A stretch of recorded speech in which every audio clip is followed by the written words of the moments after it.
Hello everyone, welcome to this episode of Unbox the Inbox.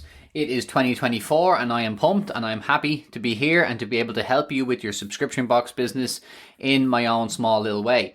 For those of you who are new here, this is Unbox the Inbox. I'm your host Gary Redmond, and on this podcast you will learn how to grow your subscription business using the power of free and mostly automated email marketing. We'll hopefully have some fun doing it too.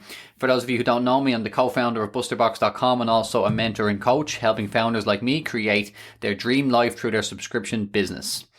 So, with that intro out of the way, let's talk about the topic of today's episode, and that is about how I went from a terrible email marketer to using email to generate over $3 million in recurring sales and growing. Okay, so when I started my subscription box business in 2016, for those of you who don't know the story, maybe I should talk a little bit more about my backstory in future episodes, which I'm planning to do. When we first started the business, obviously we were in our early 20s.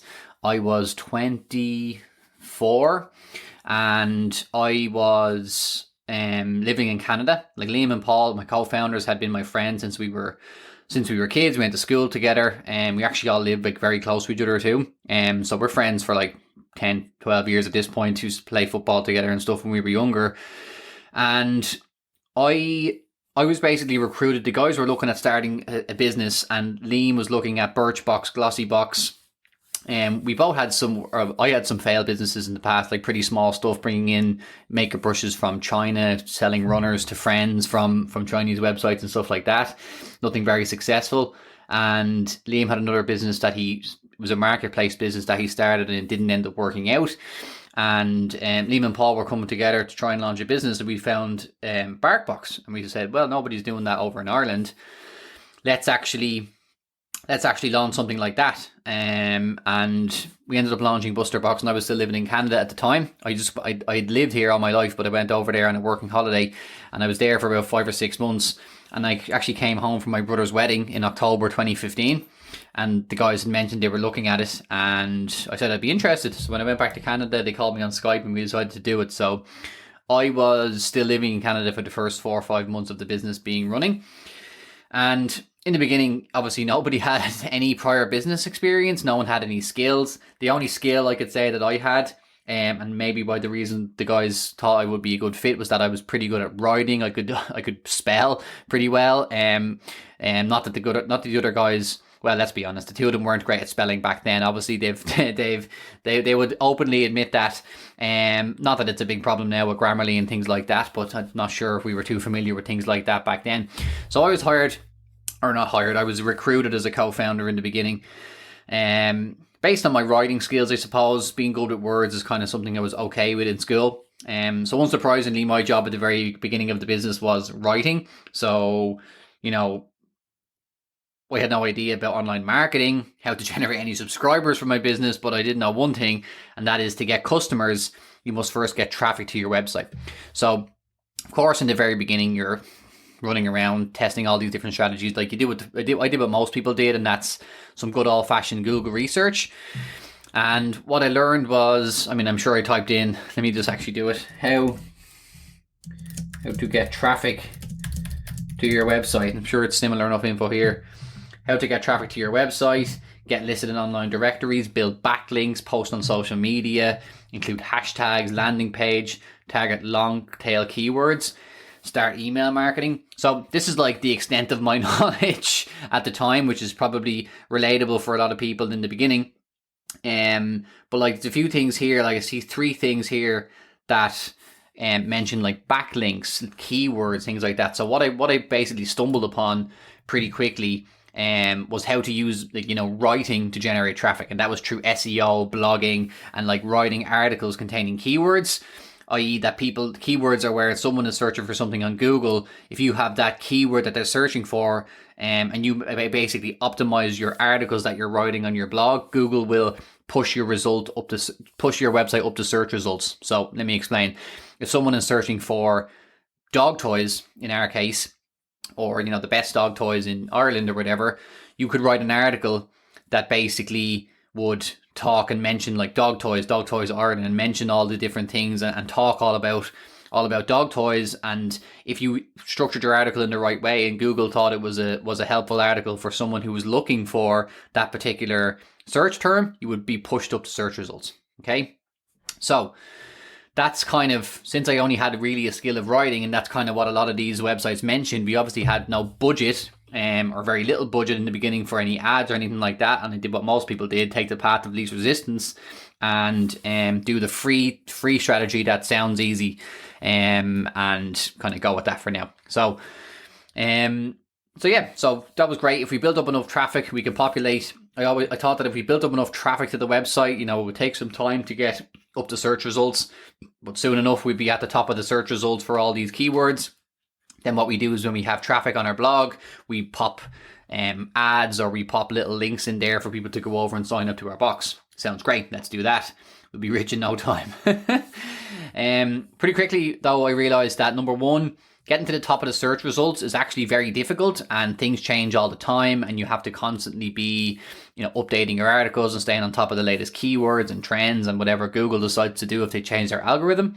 So that was not easy to actually get to the top of the search results. And number two, people don't actually tend to click over and buy from your articles. Even if you have traffic on your blog, it doesn't always necessarily translate into a equal or proportional volume of sales to your website, even if your website is connected to your blog. Because a lot of people can just read it and leave. So that was a bit of a dead end in terms of using SEO and blog articles and blog writing to generate traffic and therefore generate sales. Okay, so what I decided to then do was, what I figured out was, I discovered the concept of a lead magnet. Okay, so instead of asking readers to buy when they read your articles, you offer them a free ebook or a free gift or a report or whatever in exchange for their email. So I wrote dozens of ebooks in that time, talking about, the best way to care for your dog. I would offer the ebook on the website, on the blog, and people would sign up to the list. Okay, so now this is great. We're now signing up people to our email list, which is another thing that I heard that was going to be important to actually generate sales. Okay, so we have people coming over, they're reading our articles, they're taking the ebook, and they're signing up to the list. Of course, it's still very small level. You might be getting 1 or 2 email leads a day. Okay, the only problem is that it doesn't solve the previous issue of getting enough visibility in Google to actually get enough traffic. Okay, you're still not up at the top of the search results.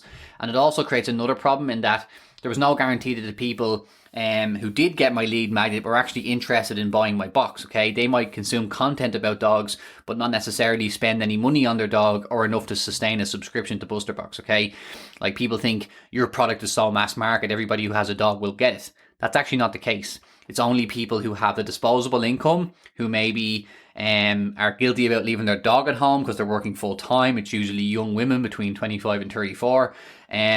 So, someone who has a dog, our target market is not a dog owner, it's a specific type of dog owner. And then, there are small groups of those people online, but it doesn't mean that everybody who takes your lead magnet or content is actually going to buy your product. So while we did get some sales from our emails, it actually just made me believe that it was useful and effective. So it kept me interested enough to continue to pursue the email strategy. Okay, so what I realized then was, I need to build my email list. Okay, if these leads are coming over and they're taking the ebook, not many of them are buying, but some of them are buying. Okay, so they are actually, it is an effective channel. Of course, nowhere near actually generating enough sales to make anybody be able to pay themselves or quit their job or anything. But so the next thing we tried to do was to run a social media giveaway. Okay, let's just get as many emails as we can on the email list. If we're getting, one sale a week from 100 emails, if we have 1,000 emails or 10,000 emails, we'll get 10 sales a week. Okay, but the problem was that with a social media giveaway, it actually made the problem even worse, because now you get people on your email list who want something for free. Okay, and they may not even have a dog. They may have just entered the competition like we did, get a free BusterBox or a free 3-month subscription for signing up to our email list. But like, people might just get that for a friend, or again, people who want something for free are not the same people who want to pay 30 quid a month to get the box delivered. And when they didn't buy, once they didn't win the competition, they didn't buy often. Okay. So by now I'm getting quite peeved with the whole email thing. Okay, I stopped writing blog articles because they weren't generating any sales, and it was taking up so much time. We got a bit lazy with our email capture, just putting a pop-up on our website. Funny story about that is Liam and Paul kept telling me to get rid of the pop-up of the website because it was annoying people, but every time we went in to look at it, it was actually like, over the last year, it would have generated like 2,000 email subscribers. So over time, it did actually build up quite a lot of emails, but the volume per day or the volume per week was so low that it still wasn't, email really wasn't a viable channel to get sales. Okay. Because only 3 or 5 people would actually give their email per day, and then we'd maybe get 1 to 2 to 3 sales per week from email. So again, these are the evolution of my email journey, and you might be anywhere on one of these ladders, on these rungs of the ladder, where you're maybe getting a few sales, you're not getting that many leads, or you're doing something that's taking up a lot of time and it's not generating any sales, like blogging and stuff like that. So I've been there. So we now have a pop-up on our website. We have a small amount of people joining our list and a small amount of people buying from our list. Okay. Then we stumbled upon a competitor who was doing things slightly differently. They used like a survey type sign-up flow. So what is a sign-up flow? Instead of going to your website and a pop-up coming up that asks people for their email, which most people close right away, what you do is when they click to sign up to your box, you ask them a couple of simple questions. In our case, we ask, what's your dog's name, what's your dog's size and breed? And that information is kind of, someone is going to, you don't ask any personal information. It's simple information that potential customers are willing to give you. And then on step 3 or 4 of that survey, you ask them for their email. And that works really, really well because it kind of draws people in, get some micro commitments when they answer the first couple of questions. And then it makes sense. If I ask you your dog's name and your dog's size, if you're thinking of signing up for Buster Box, I'd say, oh, just give me your email. It's a lot more effective, basically. So that was our first big breakthrough. And when we modeled what that competitor was doing. Now, we did have a sign-up flow before, but we didn't actually ask for their people for their email in the middle of it. So we decided to stick the email capture in, and then we were getting a lot more emails. So a good pop-up can get maybe 3 to 5% conversion rate. What we were getting and still are getting is 30% plus. So it's 10 times better than a pop-up in terms of the percentage of people who go to your website who then become an email lead. If you're getting 3 out of every 100 people website visitors on your list versus 30 out of every 100 or 40, I've seen people get up to 40 to 50% email capture rate from their website. All of a sudden your list is going to grow a lot faster, and also your sales from your emails will also increase. Okay. And what as a byproduct of that sign-up flow is we always also realized that these email leads bought much more frequently, and they converted better because they'd actually been on our website, not just coming from a giveaway and not just reading a blog. They've actually come to your website and gone down your sign-up flow. They have some interest in buying the product. So when you capture these emails, they're actually much more interested in buying it. Okay. So the final piece of the puzzle then was figuring out what to actually say in our emails so that people would respond by signing up and not just read them and go on with their day. Okay, so this is just the evolution, and I hope this is kind of making sense to you guys and how we evolve this process, because I guess I'm probably really, really good at telling you what to do, but not telling you how I learned it and why it's important, and maybe where you may be on that journey. Okay, so the key then to actually getting sales from our emails and not just having people open them and read them was, look, it's like a combination lock. I would recommend you have a sign-up flow, because if you have a sign-up flow, first of all, you're going to capture a lot more emails. And just that level of volume is going to mean your email list will grow faster, and also you'll just have more chances to sell to someone, okay? The second thing is, if you have a sign-up flow on your website, which is generally where I recommend you put it, all those leads actually have buying intent. Okay, so we have 2 things going in our favor now. The third thing is kind of what to say in the emails. But if you have really, really, really good emails, if you don't have the 2 previous things, they won't be as effective. If you're still getting a very low volume of leads, or they're coming from a place without any intent to actually sign up, the best emails in the world won't work. Okay, or they will work, but they won't work as effectively as what we have. So the key to actually getting sales from your emails is to send an offer in each email that you send. Okay, but there is a balance between hammering people and repeating the same thing over and over again and becoming repetitive, and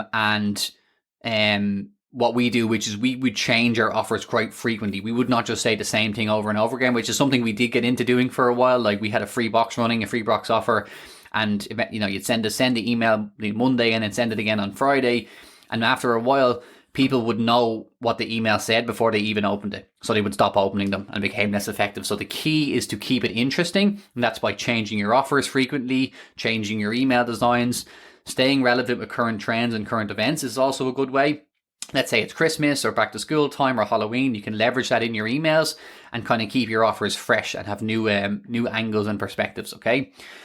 But what I discovered is that that's essentially the 3 ingredients, which I'll talk about in a second. But in the subscription box game, email marketing is incredibly effective because these sign-up flows and the way that you do it, they're not commonly used in traditional e-commerce. So we're actually lucky that most subscription websites actually do have a form of a survey which you can actually model that you can capture emails. Okay. So if you're just starting out with email marketing, I hope this story helps you to avoid some of the common mistakes I made.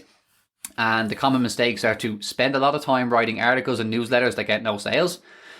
The second one is running giveaways to generate leads, which generates a lot of people who are tire kickers. And number 3 is to not know how to sell in your emails without, there's a balance again. You don't want to, most people are not selling enough in their emails. They're sending too many newsletters and too many things with no essential point to the email.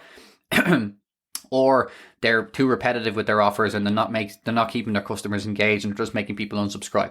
So I just want you to know I've made all these mistakes and my sales struggled with these for years.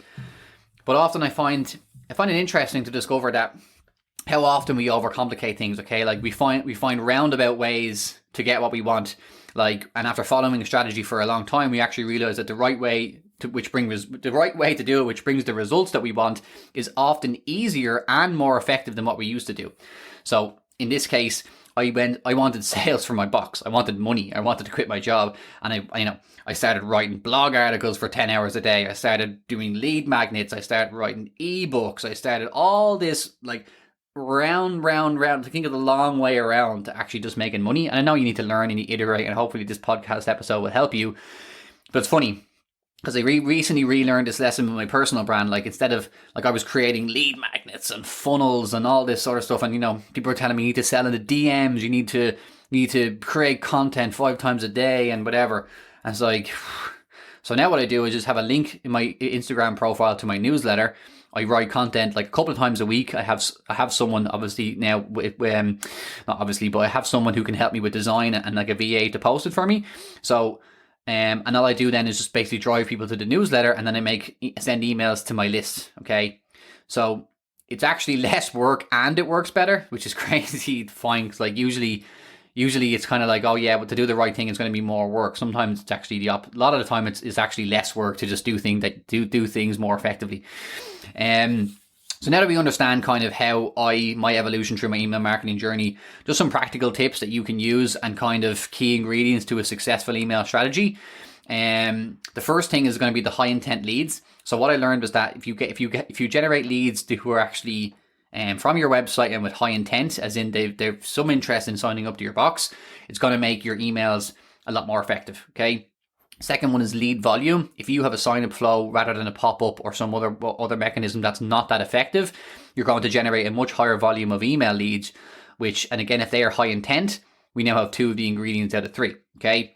The final one is email offers, okay? So to get sales from your emails, you should make an offer every time you email, okay? Even if it's just at the bottom, even if it's at the bottom of your newsletter, you can come up with different offers, and we've talked about offers on this podcast before, whether it's free gift discounts or whatever.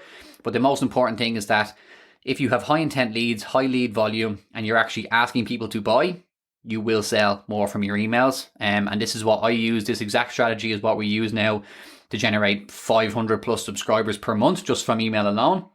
And over a time of the business, probably 3 to 4 million in recurring sales just from email marketing. And the best thing about email marketing and everything we cover on this podcast is that email marketing is free to send emails most of the time. Obviously, you have to pay for your email provider, but there's no cost to reach a person, kind of like the way there is on social media platforms. And you can also automate a lot of the process. A lot of these things that you learn from me are systems. So you don't actually have to do any brute force work a lot of the time. It's just about setting it up and being clever. So I hope this episode was helpful, guys. And if you have any questions for me, if this resonated with you, if this is something that you're on one of these levels and you're kind of struggling with your emails, feel free to reach out to me, post in my group, Subscription Box Email Marketing on Facebook. Or let me know kind of what your thoughts are, and if any of this made any sense. I would love to hear from you. So thank you very much. I'll see you in the next episode.